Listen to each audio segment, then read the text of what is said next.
Selamat pagi Bapak Ibu sekalian. Good morning, brothers and sisters. Maafkan suara saya agak pilek. Forgive me, I have a little bit of a cold. Saya pertama kali datang ke Melbourne, This is the first time I've come to Melbourne, kota yang sangat indah, and it's quite the beautiful city. ya. Dan saya sangat tergerak juga untuk melihat saudara-saudara semua di sini And I'm very moved to be able to see all of you here sebagai umat Tuhan yang sudah ditebus oleh darah Kristus, as God's people who have been redeemed by Christ's blood, menjadi saksi-saksi Kristus di kota ini. to be witnesses of Christ in this Hari city. ini kita merenungkan bagian dari Matius 28, Today we will be reflecting on from Matthew chapter 28, bagaimana ini mendorong kita untuk menjadi saksi Tuhan di tempat di mana saudara ditempatkan Tuhan. and how it drives us to be witnesses wherever you may be placed.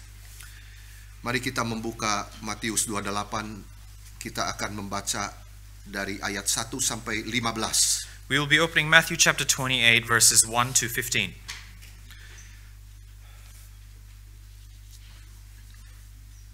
Saya akan membaca ayat 1, lalu Bapak Ibu ayat 2 kita bertanggapan.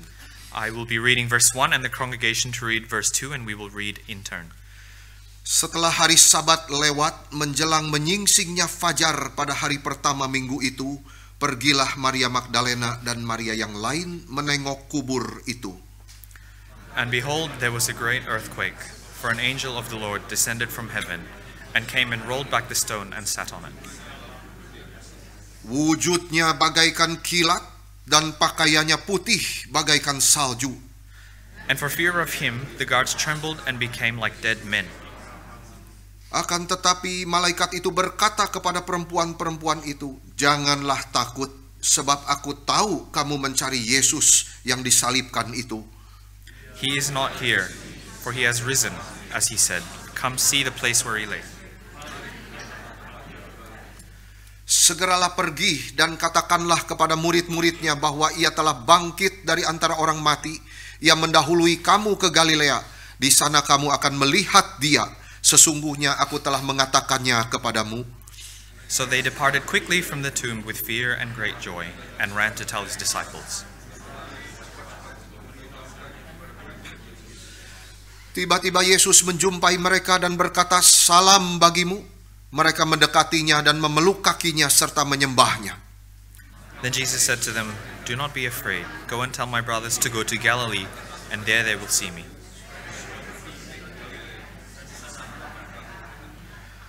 Sementara mereka di tengah jalan, datanglah beberapa orang dari penjaga itu ke kota dan memberitahukan segala yang terjadi itu kepada imam-imam kepala.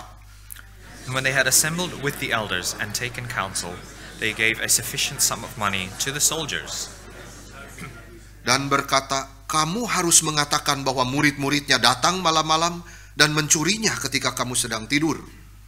and if this comes to the governor's ears, we will satisfy him and keep you out of trouble. Mereka menerima uang itu dan berbuat seperti yang dipesankan kepada mereka. Cerita ini tersebar di antara orang Yahudi sampai hari ini. Mari kita berdoa. Let us pray. Bapa di dalam surga, kami berterima kasih kepadamu. Our Father in heaven, we are thankful to you. Anugerahmu besar bagi kami. Your great grace towards us, Cinta kasihmu tiada henti dicurahkan bagi kami. your love that continuously is outpoured for us. Hari ini kami berkumpul di tempat ini And today we have gathered here in this place untuk memuji dan menyembahmu, to praise and worship you, untuk mendengar suaramu. to hear your voice. Berbicaralah ya Tuhan. Speak to us, O Lord. Pakailah hambamu yang lemah dan hina ini. Please use this unworthy servant of yours. Dalam nama Kristus Yesus kami berdoa. In the name of Jesus Christ we pray. Amin. Amen. Bagian yang baru kita baca ini mencatat kebangkitan Yesus Kristus. This section that we have just read records the resurrection of Jesus Christ. Tujuannya dicatat supaya kita diberi pengharapan dan keberanian menjadi saksi Dia. It is written down for us to give us bravery and zeal to be his witnesses. Karena kita tidak menyembah Tuhan yang mati.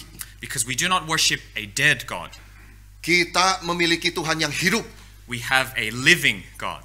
Kita tidak malu memiliki Tuhan seperti itu. We are not ashamed to have such a God. Itu sebab hari ini harap Tuhan bekerja untuk membangunkan kita semua menjadi saksi Dia. And that is why I hope God revives all of us to be his witnesses. Fakta Yesus mati di kayu salib dan dibangkitkan pada hari ketiga adalah hal yang paling penting di dalam kekristenan.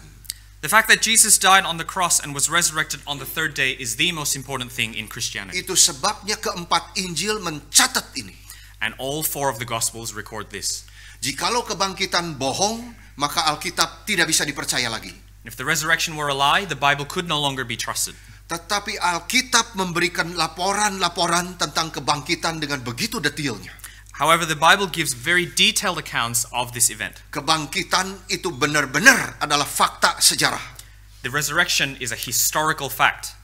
Oh, saudara-saudara, kita harus bersyukur setiap hari untuk hal ini.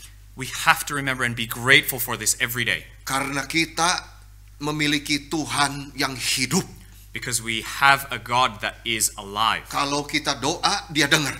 When we pray, He hears. Kalau kita meratap, Dia juga tahu. And when we are afraid, He knows. Dan Dia selalu menguatkan dan memberi pengharapan kepada kita semua. And He always strengthens and gives us hope. Itu sebabnya kita tidak boleh pernah bosan mendengar kabar baik ini. That is why we should never grow tired of hearing this. Karena justru kabar ini yang mendorong saudara-saudara semua hidup sebagai saksi-saksi Kristus. For it is this good news that drives us to be witnesses for Christ. Murid-murid Yesus sudah pernah melihat Yesus bangkit. The disciples of Jesus had already seen Him risen. Dan satu-satunya kebangkitan yang berarti adalah kebangkitan tubuh. And the only resurrection that matters is the resurrection of the body. Yesus bangkit dengan tubuh kemuliaannya. Jesus resurrected in His glorious body. Itulah nantinya kita akan dibangkitkan seperti Kristus. And then we are going to resurrect much like He. Hidup kita pengharapan besar sekali. And we have great hope in our life. Murid-murid Yesus tahu bahwa kebangkitan Yesus itu nyata ketika mereka menyentuh tubuhnya. And His disciples knew that His resurrection was real when they touched His body. Mereka yakin bahwa Yesus bangkit dengan tubuh kemuliaannya. And they were convicted that He was resurrected with His glorious body. Itu sebab mereka mau pergi mengabar Injil ke seluruh dunia. And so they were eager to go and proclaim the gospel to the whole world. Paulus percaya kepada kebangkitan seperti ini. Paul believed in the resurrection in this way. Dan dia tahu bahwa itu adalah dasar daripada iman Kristen. And he knew it was the foundation of the Christian faith. Dia mengatakan di dalam surat 1 Korintus 15 ayat 17, saya bacakan untuk Bapak Ibu. He said in 1 Corinthians chapter 15 verse 17, I will read it for you. Bahwa kalau Kristus tidak dibangkitkan, maka kekristenan adalah harapan yang sama sekali kosong. Kepercayaan kita sia-sia dan kita semua yang mempercayai Kristus tetap masih hidup dalam dosa-dosa kita. And if Christ had not been raised, your faith is futile and you are still in your sins, and those who have fallen asleep in Christ have perished. Mengapa demikian? Why is this so? Karena kalau Yesus tidak bangkit dari antara orang mati, berarti Yesus bohong ketika dia mengatakan bahwa dia akan bangkit. Because if Christ had not resurrected, then He would be called out as a liar when He said that He would resurrect. Yesus berbohong ketika dia mengatakan bahwa dia adalah anak Allah. Jesus would lie when He says that He was the Son of God. Dan kalau Yesus bukan anak Allah, maka kematiannya di atas kayu salib tidak mungkin menebus dosa-dosa kita. And if He was not God's Son, then His death on the cross would not have redeemed us of our Maka sins. iman kita tidak ada gunanya. And so our faith is futile. Kita percaya kepada Tuhan yang mati, We believe in a dead God, kita tidak mungkin diselamatkan. and we would not be saved. Kita juga tidak mungkin punya pengharapan untuk kebangkitan tubuh kita juga. And we also have no hope for our own resurrection. Kalau Yesus tidak bangkit, And if Jesus did not rise, dia tidak akan memerintah dan dia tidak akan kembali. He would not reign, nor would He return. Maka saat kita mati, kita tidak punya harapan kepada kebangkitan. And if we die, we would have no hope in a resurrection. Dan kalau Yesus tidak bangkit, maka dia tidak bisa menjadi juru selamat kita. And if He did not resurrect, He could not be our Savior. Tetapi sebentar lagi kita akan menyaksikan bahwa malaikat dari surga turun dan dia menyaksikan Kristus bangkit. And we are about to read about how the angels came from heaven and bore witness to Christ's resurrection. Itu fokusnya di dalam bagian yang kita baca tadi dari ayat-ayat bahwa malaikat Tuhan itu turun dari surga. And that is the focus of the verses that we have just read, how the angel came from heaven. Dan kuasanya besar sekali, dia datang dan terjadi gempa bumi yang hebat. And His power was immense, and He came and there was a great earthquake. Dan saudara-saudara, dicatat di situ penampilan dia begitu mengagumkan. And it's written down that his appearance was astounding. Bukankah itu yang selalu dilukiskan, digambarkan di dalam setiap Injil? Is that not the picture that is painted in every gospel? Setiap kali kemuliaan dari surga diberikan kepada dunia ini, begitu luar biasa dan dahsyatnya kemuliaan itu. Every time the power of heaven comes to earth, how astounding and awesome is it? Dan di sini dicatat dengan begitu simpel, pakaiannya putih seperti salju. And it was written quite simply here, his clothes were white as snow. Dan wajahnya seperti kilat. And his face was like Itu lightning cahaya ilahi. with a divine light. Dan apa yang dilakukannya dicatat oleh Matius. And what he did next was recorded by Matthew. Dia turun dari surga ke bumi, menggulingkan batu, lalu duduk di atas itu dengan kemenangan yang besar. He came down from heaven to earth, rolled back the stone, and sat on it triumphantly. Dan itu tidak hanya membuat bumi bergoncang, tetapi juga para penjaga gemetar ketakutan. And that not only caused the earth to shake, but also made the guards tremble in fear. Dan di sini saudara memperhatikan Matius menulis dengan begitu indah.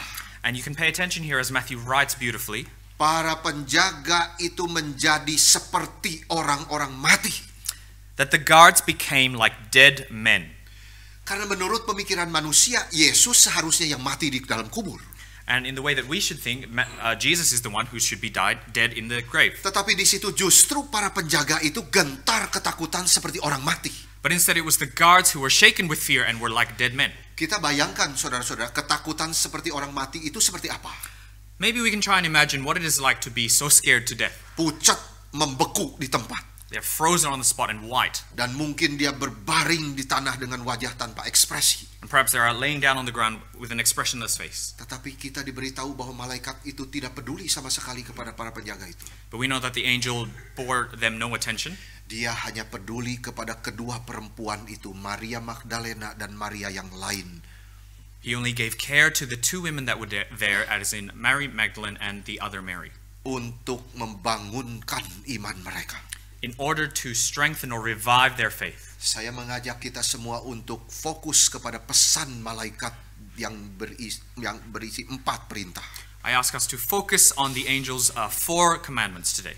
Dan perintah itu sama pentingnya saat ini seperti pada hari Paskah pertama bagi para perempuan itu. And it is just important for us today as it was for the first Easter for those two women. Dicatat oleh Injil Matius dalam ayat ke-6 dan ke-7. Saya mengajak kita merenungkannya bersama. It is written down in verses 6 to 7. I ask us to reflect on this together. Kalimat pertama dari malaikat adalah jangan takut. The first words that the angel said were, "Do not be afraid." Lagi-lagi kalimat ini selalu diperdengarkan waktu penampakan surgawi diberikan kepada manusia. Again, this phrase is often heard when a heavenly appearance is given to humans or on earth. Karena manusia berdosa tidak tahan melihat kemuliaan ilahi. Because sinful people could not stand looking at anything divine. Mereka selalu ketakutan. They were always afraid. Itu sebabnya kalimat pertama dari para malaikat selalu janganlah takut. And that is why the first words of angels are always, "Do not be afraid." Itu kalimat yang dibicarakan juga kepada kita pada hari ini. And this is what is given to. These words are the same for us today. Jangan takut saudara-saudaraku. Do not be afraid, brothers and sisters. Alkitab mencatat jangan takut itu berapa kali di dalam Alkitab? How many times does the Bible write down the words, "Do not be afraid"? Apakah saudara pernah menyadarinya? Have you ever realized the number? Alkitab mencatat jangan takut 365 kali. The Bible writes it down exactly 365 Dan di dalam times. satu tahun ada 365 hari. And in a year, there are 365 days. Setiap hari Tuhan mengatakan kepada kita jangan takut. And so every day God is telling us, do not be afraid. Karena Tuhan tahu orang Kristen suka ketakutan dan suka kekhawatiran. Because God knows that Christians like to be afraid and doubtful. Setiap hari Tuhan berkata jangan takut, aku menyertaimu. And every day God says, do not be afraid, for I am with you. Jangan takut, aku mencintaimu. Do not be afraid, for I love you. Jangan takut, aku meneguhkan kamu. Do not be afraid, for I strengthen you. Apakah masih kurang pernyataan dari Tuhan ini? Is this not enough of God's words? Hari ini malaikat yang sama mungkin sedang melihat kita. Today, that same angel may be watching over you. Dan dia punya pesan yang sama untuk kita semua. Janganlah takut. And he has the same message for us. Do not be afraid. Kenapa alasannya? Karena Yesus tidak ada di kubur. And what is the reason? It is because Jesus is no longer in the tomb. Dia memberitahu kalau mau cari Yesus, jangan di kuburan. Dia tidak ada di situ. And he says, if you are looking for Jesus, do not look in the tomb because he's not there. Kita mempunyai Tuhan yang hidup, yang senantiasa menyertai kita, yang percaya. We have a living God who continually sustains those of us who believe. Malaikat itu berkata kepada dua perempuan itu di ayat 5 dan 6, janganlah takut sebab aku tahu kamu mencari Yesus yang disalibkan itu. Ia tidak ada di sini, sebab ia telah bangkit sama seperti yang telah dikatakannya. The angel said to the two women in verses 5 and 6, do not be afraid, for I know you are looking for Jesus who was crucified. He is not here, for he has risen just as he said. Di sini kita masuk pesan malaikat yang kedua. Now we come to the second part of the angel's message. Marilah. Come. Ini adalah pernyataan penting karena banyak hal yang mungkin menghalangi para perempuan itu untuk datang.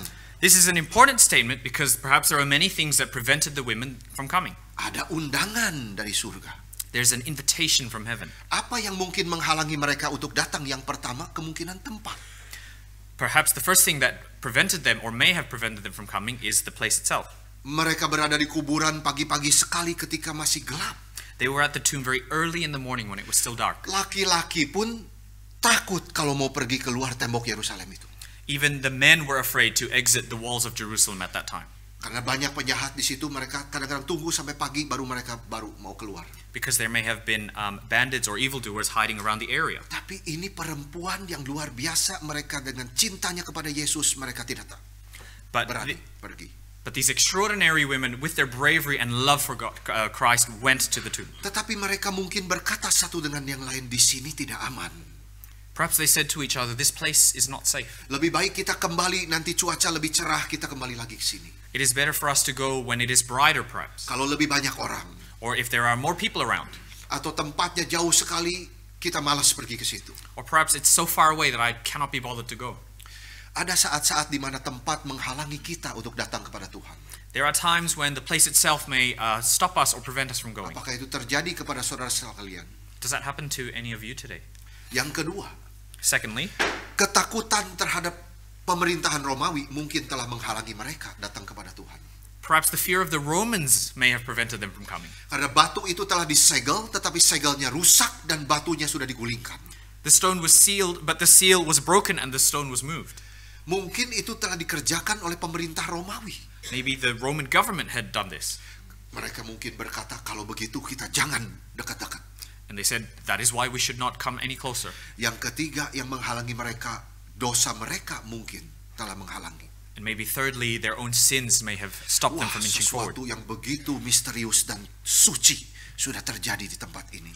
Something mysterious and holy has just occurred here. Mereka mungkin berpikir ini tanah suci, kita tidak layak, kita tidak bisa mendekat. Perhaps they thought this is holy ground and we are unworthy to approach. Tetapi itu semua tidak menghentikan mereka. But none of these things actually stopped them. Karena undangan dari malaikat untuk datang itu berasal dari Tuhan sendiri. Because the invitation from the angel to come came from God himself. Dan mereka menaati suara Tuhan dan mereka datang. And they obeyed God's voice and they came. Sama juga hari ini. Just like today. Adakah ketakutan-ketakutan tertentu yang mengakibatkan saudara tidak mau datang kepada Yesus? Are there any fears that you might have that stop you from coming to Christ? Adakah dosa-dosa tertentu yang mengakibatkan saudara tidak mau datang kepada Yesus? Any sins that are preventing you from coming to Christ? Adakah tempat menghalangi saudara datang kepada Dia? Or anything in the place that might stop you from coming to Hari Christ? ini Tuhan mengundang saudara semua datang kepada Yesus. And today God is inviting you to come to Christ. Dia berbicara di dalam Injil Matius 11 ayat 28-29. Saya bacakan. Marilah kepadaku semua yang letih lesu dan berbeban berat. Aku akan memberikan kelegaan kepadamu. Pikulah kuk yang kupasang dan belajarlah dariku. Karena aku lemah lembut dan rendah hati, dan jiwamu akan mendapat kelegaan. He writes to us in Matthew chapter 11 verses 28 to 29. Come to me, all you who are weary and burdened, and I will give you rest. Take my yoke upon you and learn from me, for I am gentle and humble in heart, and you will find rest for your souls. Sudahkah semua saudara datang kepada Yesus? Have you all come to Jesus? Sudahkah semua saudara benar-benar sudah percaya kepada Yesus Kristus sebagai Tuhan dan Juru Selamatmu? Have you well and truly accepted Jesus Christ as your Lord and Itu Savior? sangat penting, saudara. That is very important, brothers and sisters. Karena apapun yang kita miliki di dunia, apapun yang kita kerjakan, jikalau kita tidak percaya Yesus, sia-sia semua. For whatever we own or whatever we work hard for, if we do not believe in Christ, it is all in vain. Kita hidup di dunia hanya 70-80 tahun, setelah itu kita harus menghadap Tuhan. We live on earth perhaps 70 to 80 years, and then we have to come and face God. Percayalah kepada Kristus. Believe in Christ, Baru segala sesuatu yang saudara kerjakan akan meaningful. and that everything that you do will become meaningful. Mungkin saudara banyak yang sudah mengaku percaya kepada Yesus, dibaptiskan. Maybe many of you acknowledge that you have believed in Christ and have even been baptized, Tetapi hidup masih terus di dalam kekhawatiran. but you are continuously still living in doubt. Hari ini Yesus mengundang saudara kembali. Today, Jesus is inviting you to return, Serahkan semua kekhawatiran saudara kepada Dia. to surrender your doubts to Him. Berkali-kali di Alkitab dicatat, saudara percaya kepadaku, serahkan semua kekhawatiran. Many times it is written in the Bible, if you are doubtful, believe in me and surrender your Benar-benar doubts to me. sandar kepada Dia. Truly rely on Him. Dia Tuhan yang hidup, yang bisa memimpin hidupmu. He is the living God that can lead your lives. Siapa yang berbeban berat, yang kecewa, yang putus asa, Yesus mengundang saudara datang kepada Dia. Those who are heavy laden or disappointment, Jesus invites you to come to Him. Janjinya Dia akan memberi saudara kelegaan. And His promise to you is to give you relief. Oh saudara, damai sejahtera yang Yesus berikan itu tidak bisa dibeli dengan uang berapa besar pun. And the everlasting peace that Jesus provides cannot be bought with any amount of money. Milikilah itu. Own it. Yang kedua, saudara, pesan yang ketiga adalah lihatlah. And the third message from the angel is look. Malaikat berkata di ayat ke-6, mari dan lihatlah tempat dia berbaring. The angel said in verse 6, come and see the place where he lay. Apa yang seharusnya kita lihat ketika kita melihat ke dalam kubur? What should we see when we look into the tomb? Apa yang mereka lihat saat itu? What did they see at the time? Kosong. It was empty. Yohanes mencatat memang di situ ada kain peluh dan kain kafan, tetapi Yesus tidak ada. John writes that there is a linen cloth and a burial cloth, but Jesus himself was not there. Kita juga tidak diberikan detail tentang kebangkitan Yesus. We are not given details about Christ's resurrection. Tubuhnya bercahaya, kain kafan ditembus, lalu Yesus jalan menembus batu penutup. Itu semua tidak ada. Perhaps his body was shining or the burial cloth was being pierced and Jesus walked through the stone. None of that exists. Alkitab hanya memberitahu kita bahwa kuburnya kosong. The Bible only tells us that the tomb was empty. Orang percaya Yesus hatinya terisi karena kubur dia kosong. And so the believers' hearts are filled because the tomb was empty. Jadi batu penutup digulingkan malaikat bukan supaya Yesus bisa jalan keluar.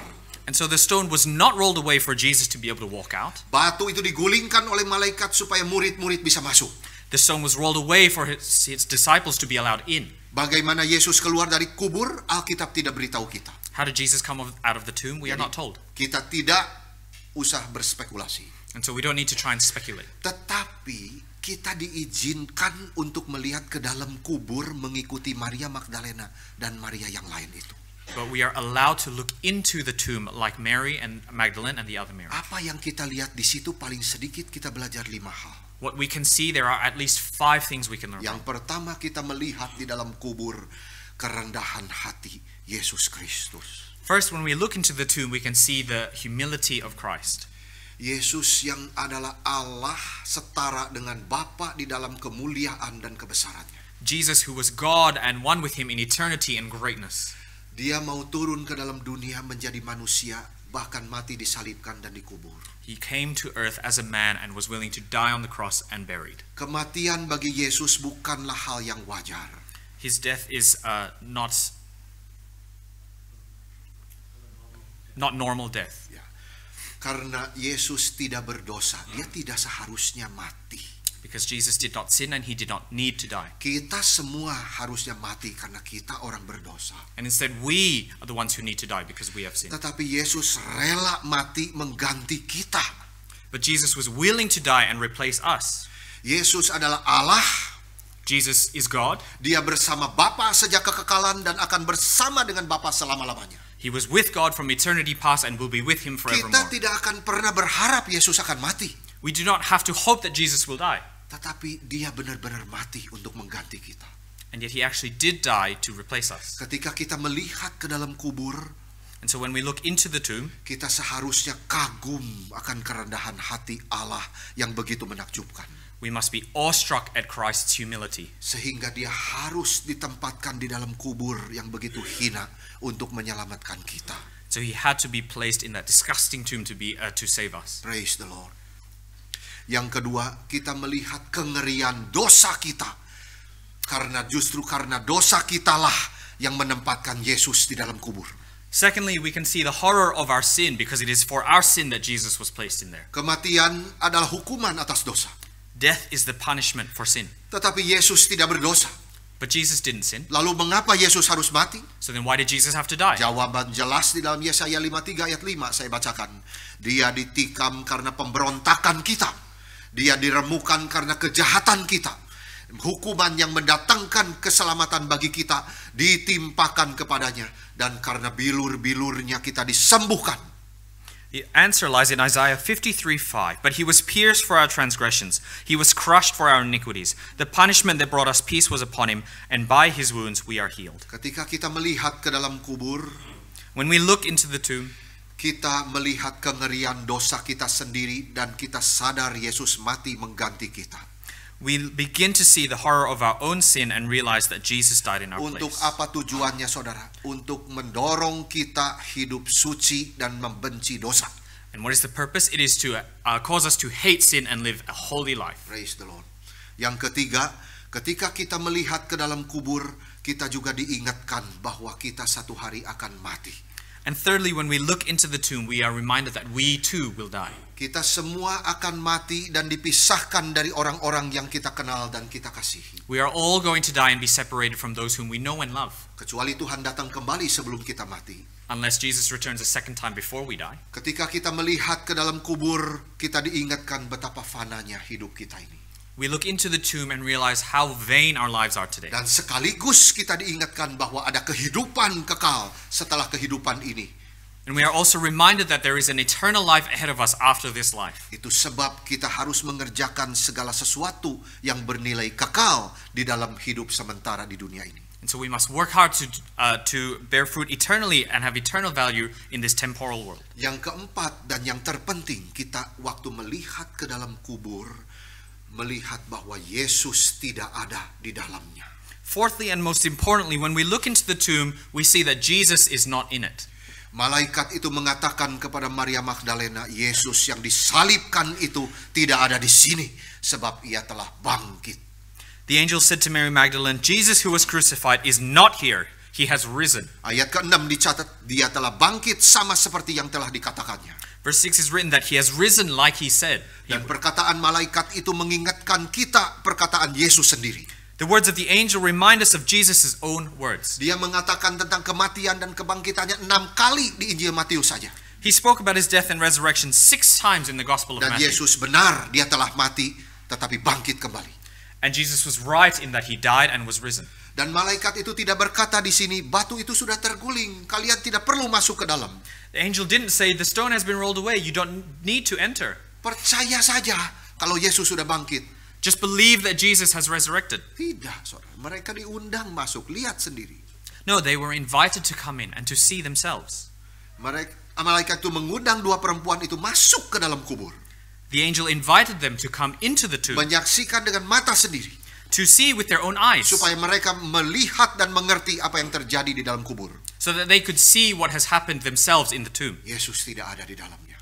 Jesus was not inside. Dia telah menaklukkan kematian. He had conquered death. Kita tidak usah takut akan kematian. We don't need to fear death anymore. Saat kita berada di ranjang kematian, When we are on our own deathbed, kita pikir kepada Yesus yang sudah mati untuk dosa kita dan dia sudah bangkit kembali mengalahkan dosa dan kematian. we think about Jesus Christ who has resurrected and has conquered death for us. Kita akan mati di dalam kemenangan. And we are dying in victory. Kubur yang kosong adalah satu bukti yang besar akan kebangkitan. The empty tomb was the greatest evidence for Jesus' resurrection. Banyak usaha manusia melawan fakta kebangkitan, Many people try to dispute this fact, tetapi tidak ada satupun penjelasan yang cukup untuk bisa menyangkal hal ini. but there is not one evidence that can actually deny this fact. Seorang penulis dimanapun tidak mampu menyangkal bahwa kuburan Yesus memang kosong.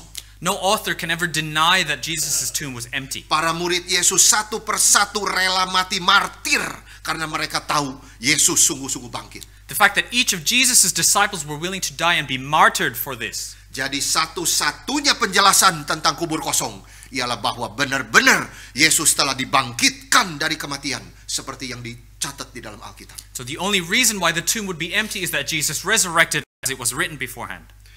Yang kelima, ketika kita melihat ke dalam kubur, itu menjadi ingatan bagi kita bahwa kita juga satu hari akan dibangkitkan seperti Yesus bangkit. And fifth, when we look into the tomb, it is also a reminder for us that one day we will resurrect like Jesus resurrected. Karena kita yang percaya sudah dipersatukan dengan Kristus. Because we who believe are united with Christ. Ketika kita meninggal dunia, jiwa kita bersama dengan Kristus. When we leave this world, our souls are united with Christ. Tetapi tubuh kita harus dikuburkan atau dikremasi. But our body has to be buried or cremated. Kembali menjadi tanah. To return back to dust. Tetapi satu hari ketika Yesus datang kembali, but one day when Jesus comes to return again, tubuh kita itu akan dibangkitkan seperti tubuh Yesus yang bangkit itu. Our body will also be resurrected like Christ was Dan resurrected. disatukan dengan jiwa kita dan hidup di Yerusalem yang baru selama-lamanya. And it will be reunited with our souls in a new, and we will live in the new Oh, Jerusalem. sungguh satu kebahagiaan yang besar bagi kita orang Kristen. What a great joy it is for us Christians. Yesus tidak hanya datang ke bumi untuk mengajar, mati, bangkit kembali, naik ke surga, lalu kehilangan semua orang yang sudah Dia tebus. Jesus did not just come to earth to teach and die and be resurrected and then everyone who has been redeemed to disappear. Di dalam Ibrani 7 ayat 25 dicatat seperti ini, bahwa Dia datang untuk menyelamatkan miliknya dengan sempurna, untuk membawa mereka ke surga, untuk hidup selama-lamanya bersama dengan Dia. It is written in Hebrews chapter 7 verse 25 that he is able to come and save to the uttermost everyone who believes so that they will be reunited with him in heaven. Ketika kita melihat kubur, kita diyakinkan bahwa suatu hari kita akan hidup bersama Kristus di surga. And so when we look into the tomb, we are reminded that we too are going to be resurrected and enter heaven. Ini semua janji Tuhan bagi kita yang percaya kepada Yesus Kristus dan kebangkitannya. This is God's promise for those who believe in Jesus Christ and his resurrection. Kubur tidak berkuasa menahan Dia. The tomb had no power to hold him. Dan tidak berkuasa menahan kita juga yang percaya. And it has no power to hold those of us who believe. Kita diberitahu kemuliaan dan keagungan kebangkitan Yesus Kristus. We are made known to us the awesomeness and greatness of Jesus' resurrection. Seorang malaikat Tuhan yang turun dari surga penuh kuasa dan menggulingkan batu penutup itu dan duduk di atasnya. The angel came from heaven full of power and rolled the stone away and sat on top of it. Itu tanda dan mujizat yang mengikuti kebangkitan Yesus Kristus Tuhan kita. And that is the sign of a miracle for us who believe. Dan para malaikat yang penuh dengan kuasa dan mulia itu akan menjadi utusan-utusan yang akan mengumpulkan orang-orang percaya ketika mereka dibangkitkan kembali. And that same angel with the same power becomes ascending for us to unite and come together for those who believe. Yesus bangkit dengan tubuh yang baru, tubuh yang nyata dan material. Jesus rose with a new and a real and material body. Demikian juga kita semua orang percaya satu hari akan memiliki tubuh yang mulia, yang sama seperti Kristus. And in the same way, all believers will have glorified bodies and just like Christ. Itu sebabnya ayat-ayat ini semua dicatat di dalam Injil, supaya kita yang masih hidup di dunia ini bisa terhibur. That is why verses like these are recorded in all of the Gospels so that we can be comforted. Meskipun kita sudah percaya Yesus, tetapi di dunia ini banyak pencobaan dan kesedihan. Even though we believe in Christ, there are still many things that make us sad, and there are many tests for us on this earth. Sakit, penyakit, dan kelemahan seringkali mengganggu tubuh kita yang fana ini. Illnesses and weaknesses may ail our temporary bodies, Tetapi hari besar itu akan datang. but that great day will come. Sekarang marilah kita menunggu dengan sabar. And so now let us wait patiently. Dan satu hari nanti kita akan mendapatkan kebangkitan yang mulia. For one day we will receive a glorious resurrection. Tidak menjadi permasalahan kapan kita meninggal dunia. It matters not when we die. Tidak menjadi permasalahan di mana kita dikuburkan. It matters not where we are buried. Tidak menjadi soal kuburan kita seperti apa. It doesn't matter what our grave looks like. Pertanyaan pentingnya bagaimana kita akan dibangkitkan kembali. The important question is, how will we be resurrected? Dan yang ketiga yang saya ingin bahas di sini, pesan malaikat kepada kita semua adalah pergi dan katakanlah. And the third thing that I would like, and the final commandment from the angel was go and tell. Ini perintah terakhir dari malaikat, beritahu. It is the final command from the angel, go and tell. Dan kita tahu Maria Magdalena yang datang ke kubur Yesus adalah saksi pertama kebangkitan. And we know Mary Magdalene, who came to Jesus' tomb, was the first witness. Dia mengabarkan berita bahwa Yesus hidup. She brought the news that Jesus was alive. Kalau kita sudah membaca dan kita percaya, kita telah datang ke kubur dan kita telah melihat kubur itu kosong. If we have read and believe and we have come to the tomb and seen that it's empty, kita tahu bahwa Yesus telah bangkit. we know that Jesus has risen. Itu sebabnya, saudara. Itu yang menjadi dorongan kita pergi ke dunia menjalankan tugas panggilan kita masing-masing. And that is our drive in this earth to go and fulfill our calling. Kita dipanggil menjadi hamba-hamba Tuhan untuk mengatakan apa yang Kristus lakukan dan apa yang Kristus sudah kerjakan bagi kita. We are called to bear witness what Christ has said and to what Christ has done. Dia yang telah mati tetapi dia hidup sampai selama-lamanya. He who has died but is alive forevermore. Katakan kepada dunia. Tell it to the world. Itulah arti menjadi saksi. That is what it means to be a witness. Dan seorang saksi itu disebutkan oleh Yesus Kristus di dalam Matius 5 ayat 13. Kamu adalah garam dunia.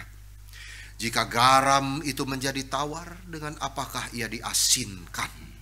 Tidak ada lagi gunanya selain dibuang dan diinjak orang. Kamu adalah terang dunia.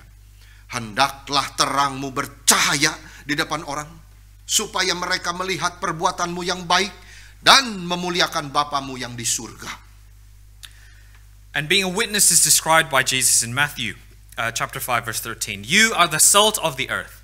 But if the salt loses its saltiness, how can it be made salty again? It is no longer good for anything except to be thrown out and trampled by men. You are the light of the world. Let your light shine before others that they may see your good deeds and glorify your Father in heaven. Jadi di sini kita belajar karakter dan fungsi seorang saksi Kristus. And so here we learn the character and function of a witness of Christ. Matius mencatat konteks waktu itu ketika kalau saudara membaca ya Injil Matius dari awal, Yesus memanggil pertama-tama 12 murid. And so if you read the context in that Jesus had called the 12 disciples, lalu mereka dijadikan penjala manusia. and so they were then made fishers of men. Lalu Yesus membawa mereka ke atas bukit dan mengajarkan 8 karakter orang-orang surga. And Jesus brought them up to a mountain and taught them 8 characters of heavenly people. Mereka harus memiliki karakter yang baik sebagai saksi. They have to have good characters to be witnesses Di dalam perbuatan perkataan mereka. in their actions and their words. Dan barulah setelah Tuhan mengajar 8 karakter itu, dia memberikan gambaran kamu adalah garam dan terang dunia. And after God teaches them these 8 characteristics, then it is said, he tells them to be salt and light of the world. Lalu di akhir Injil Matius, amanat yang teragung itu diberikan untuk menjadikan segala bangsa murid Kristus. And then at the end of Matthew, the Great Commission is given to make disciples of all nations. Inilah artinya menjadi saksi. That is what it means to be a witness. Selalu ada perintah pergi dan katakan. There is always a command to go and tell. Perintah ini tepat diberikan terakhir untuk pergi. And it is the final commandment given to us to go. Maksudnya, saudara, orang-orang Kristen diutus Tuhan pergi ke dunia. And it means Christians are sent out to the world. Di dalam tugas-tugas saudara sehari-hari.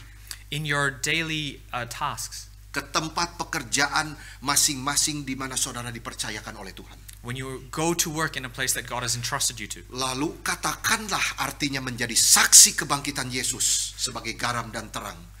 And go tell what it means to be Christ's witnesses as a salt and light of the world. Jadi sebagai saksi Kristus kita punya karakter garam dan terang dunia. So as Christ's witnesses we have characteristics of both salt and light. Saksi yang sejati harus berada di dunia ini seperti garam. A true witness has to have a characteristic like salt. Garam punya beberapa fungsi, saya bagikan 3 saja. Salt has several functions of which I will tell you 3. Garam memiliki rasa yang khas, yaitu rasa asin, dan dia memberikan rasa itu kepada apa yang dicampurinya. Salt has a very distinct salty flavor and it brings that flavor to wherever it is poured. Garam rasa asinnya itu dan dia memberi rasa itu kepada makanan. And that saltiness gives a flavoring to food. Maka ini menjadi gambaran kalau orang Kristen berbuah, dia akan memberikan rasa apa ke dalam dunia ini. And so when a Christian bears fruit, it will bring this flavor with them too. Seorang saksi memberi pengaruh apa ke tempat dia diutus? What kind of influence does a Christian bear to their people surroundings? Jikalau saudara kerja di kantor, terus mempunyai teman 30 orang, When you work in an office and you have various, maybe 30 friends, Mereka semua bukan orang Kristen. Lalu saudara masuk ke situ, apa yang rasa saudara berikan kepada mereka? none of which are Christians. When you enter that workplace, what are you bringing to them? Kalau saudara menjadi dokter, apa pengaruh yang saudara berikan kepada semua pasien-pasien saudara? And if you are a doctor, what influence do you bring to your patients? Garam selalu memberikan fungsinya di tempat di mana dia ditaruh. Salt always accomplishes its function wherever it is placed. Tadinya dia berada di salt shaker. Beforehand, they were in a salt shaker. Tetapi mutu bagaimana bagusnya itu garam, tetap dia tidak ada gunanya kalau tetap ada di salt shaker. But no matter how refined or good that salt is, it has no use sitting in the salt shaker. Tetapi kemudian dia ditumpahkan untuk memberi pengaruh kekristenan di tempat di mana dia ditumpahkan. But then it is tipped out to have a Christian influence wherever it is tipped out to. Yang kedua, garam itu juga sifatnya mengawetkan. Secondly, salt is also something that preserves. Menjaga misalnya daging dari kerusakan. For example, it can preserve meat from spoiling. Dunia ini sedang terus-menerus makin rusak karena dosa. And this world is increasingly decaying due to sin. Tugas kita sebagai saksi ada dua. And our task then is twofold. Satu, fungsi negatif di dalam arti memperlambat kerusakan itu. One is written in a negative way, and that is to slow down this corruption or decaying. Keberadaan orang Kristen di tempat tertentu yang Tuhan percayakan bukan untuk ikut-ikutan berdosa, tetapi dia mencegahnya.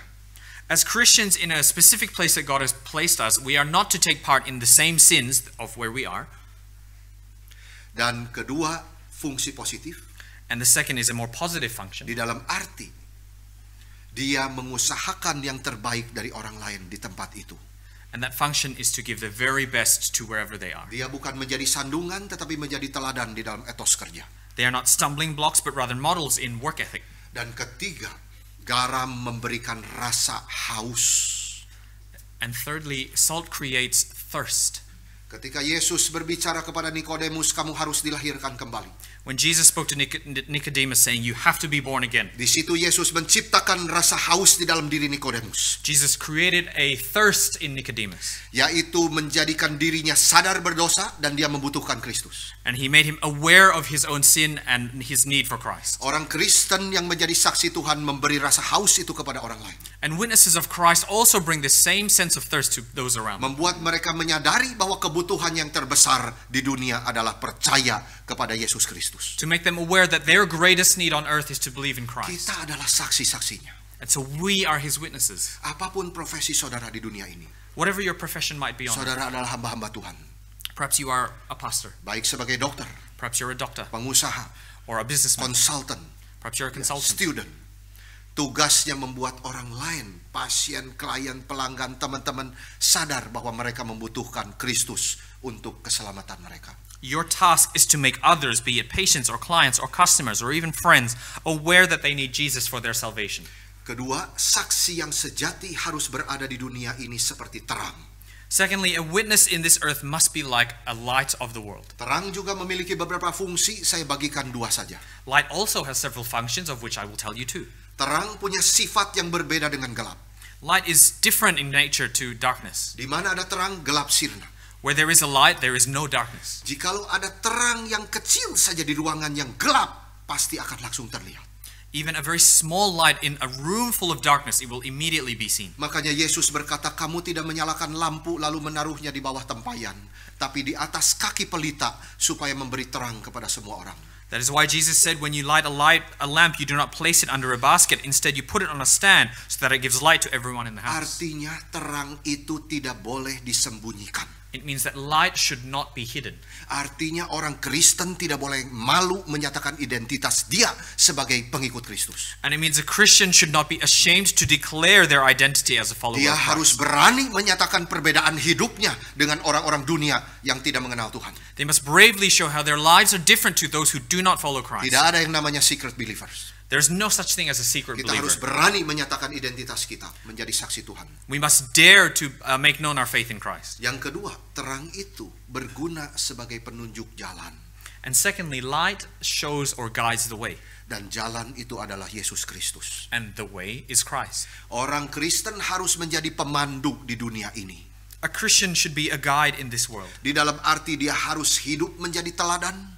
meaning that they must live as a role model. Sehingga perbuatannya yang baik itu membawa orang lain melihat Kristus dan memuji Bapanya yang di surga. So that their good deeds point others toward Christ and bring glory to their God in heaven. Marilah kita menyadari sebagai saksi Kristus apa posisi kita di dunia ini. Let us be aware of our own position as Christ's witnesses. Apa tanggung jawab kita sebagai orang-orang yang sudah menerima anugerah keselamatan dan mendengar berita bahwa Kristus itu adalah Tuhan yang hidup. What is the responsibility as those who have received the gift of salvation from the living God? Garam berguna selama dia tidak bercampur dengan gaya hidup dunia. Salt is only useful as long as it does not mix with the ways of the world. Terang berguna selama dia terlihat memancarkan terang Kristus. And light is only useful as long as it shines, reflecting the light Karena of kita Christ. adalah hanya reflektor saja. Because we are only Kita reflectors. bukan terang yang asli itu. We are not the source of light. Terakhir, Matius mencatat di akhir bagian ini kabar yang disampaikan penjaga-penjaga itu kepada imam-imam kepala. Malaikat datang, mereka membuka kubur itu, mayatnya tidak ada di situ. Finally, in this passage, Matthew records the report made by the guards to the chief priests. An angel came, they opened the tomb, and his body is not Lalu there. apa respon pemimpin-pemimpin agama itu? And so what is the response of these religious leaders? Mereka tidak mau percaya. They did not want to believe. Itu menjadi perwakilan banyak orang seperti itu di dunia ini. And that is the response of many people in this world now. Bukannya saja tidak percaya, malah sebar kabar bohong. They not only disbelieve, but they also spread falsehood. Sogok uang, segala macam. Tetapi itulah dunia. They bribed with money, and this is how the world works Tetapi today. berita intinya adalah Yesus bangkit dan berita itu disimpan di tengah-tengah. But that core message is that Jesus has risen, and that message has been kept in the middle.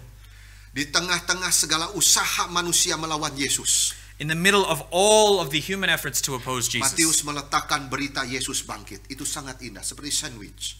And it is Matthew brings the news that Jesus has resurrected, and he sandwiches this Kalau news. kita perhatikan perikop sebelum ini, imam kepala dan Farisi datang ke Pilatus. If we look at the pericope before, the Pharisees came to Pilate.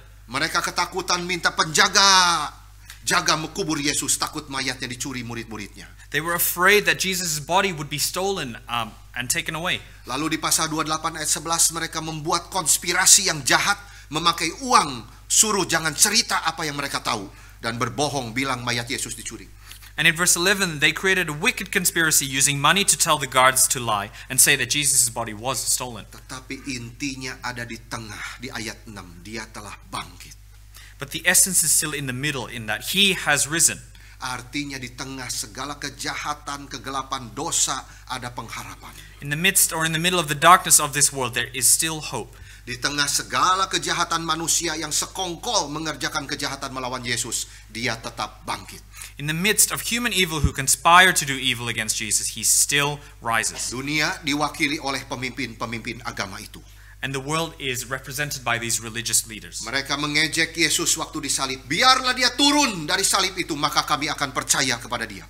They mocked Jesus while he was on the cross, saying, "Let him come down from the cross and we will believe in him." Tetapi sekarang Yesus bukan saja turun, dia sudah bangkit dari kematian. But now Jesus has not just coming down, he has risen from the dead. Apakah mereka percaya kepada Yesus? Tidak. Do they believe in Christ now? No. Mereka bukan saja tidak percaya, mereka membuat konspirasi jahat. They not only not believe, they also have created evil conspiracies. Mereka suruh penjaga-penjaga itu bohong, bilang mayat Yesus dicuri murid-muridnya ketika mereka ketiduran. They have told the guards to say that the disciples had stolen Jesus' body away. Lalu penjaga-penjaga itu menerima uang dan cerita itu, sampai berita itu viral kemana-mana sampai hari ini. And that story, the guards told that story, and that story became viral and to this day. Dunia akan terus melawan berita kebangkitan. The world will always be against the news of the resurrection. Semua ini hanyalah membuktikan ajaran Yesus di dalam perumpamaan tentang orang kaya dan Lazarus yang dicatat di dalam Lukas 16 ayat 31. Jika mereka tidak mendengarkan Musa dan para nabi, mereka juga tidak akan diyakinkan sekalipun oleh seorang yang bangkit dari antara orang mati. And the world will continue to oppose the message of the resurrection, and all of this only proves the teaching of Jesus in the parable of the rich man and Lazarus found in Luke. If they do not listen to Moses and the prophets, they will not be convinced, even if someone rises from the dead.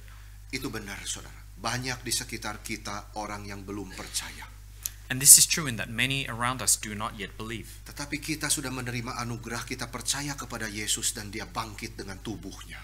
But we believe in Jesus when we received His grace and understand that He has risen His body. Adalah Tuhan yang hidup.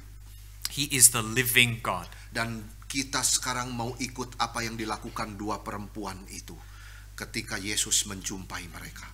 Yaitu mereka langsung memeluk kakinya dan menyembah Yesus yang bangkit itu. And we want to follow the actions of the two women when Jesus met them. They immediately embraced His feet and worshipped the risen Christ. Kita harus memiliki relasi yang intim dengan Yesus Kristus di dalam hidup kita pribadi. We have to have an intimate relationship with Jesus Christ, each and every one of us. Kita harus menyembah Dia dengan sungguh-sungguh ketika datang beribadah di gereja hari Minggu. We must truly worship Him when we come and worship Him on a Sunday. Itu sama dengan Maria Magdalena yang memeluk kaki dan menyembah Yesus yang bangkit itu. It is like Mary Magdalene when she came and embraced Jesus' feet. Dia punya keintiman relasi dengan Yesus. She had an intimate relationship with Jesus. Setelah itu barulah Yesus mengutus mereka, pergi dan katakan. And then Jesus went and told them to go and tell. Jikalau kita tidak punya relasi yang intim dengan Tuhan, bagaimana kita kuat menjadi saksi Tuhan? If we do not have an intimate relationship with Christ, how can we be a good witness? Kita harus menjadi orang Kristen yang bertumbuh di dalam pengenalan akan Kristus. We must be Christians who grow in our knowledge of Him. Baru kita menjadi saksinya yang berkuasa. So we can then be powerful Di witnesses tempat yang Tuhan percayakan di kota Melbourne ini. and to be witnesses where we are placed in Melbourne. Di bulan Paskah ini kita mau ikut sikap Maria Magdalena. In this Easter season, let us follow the example of Kita Mary mau Magdalene. datang kepada Tuhan, datang menyembah Dia. We come to the Lord and we worship Him Dan siap diutus untuk pergi dan mengabarkan Injilnya. and be ready to proclaim the gospel. Sampaikan kabar baik bahwa Yesus tidak ada di kuburan. Dia adalah Tuhan yang hidup. And to share the good news that Jesus is not in the tomb and He is the living Lord. Sampai di sini kiranya Tuhan boleh menolong kita semua. And Amin. may the Lord help us with this. Amen. Mari kita berdoa. Let us pray.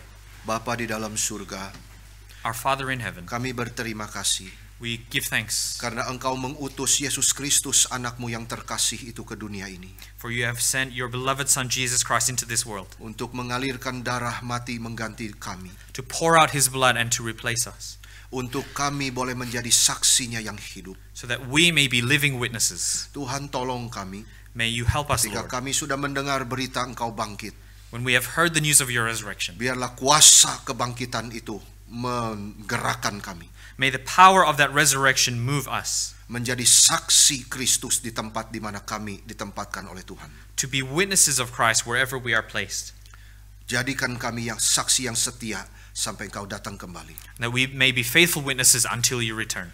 Dalam nama Kristus Yesus kami berdoa. In the name of Jesus Christ Amen. we pray. Amen.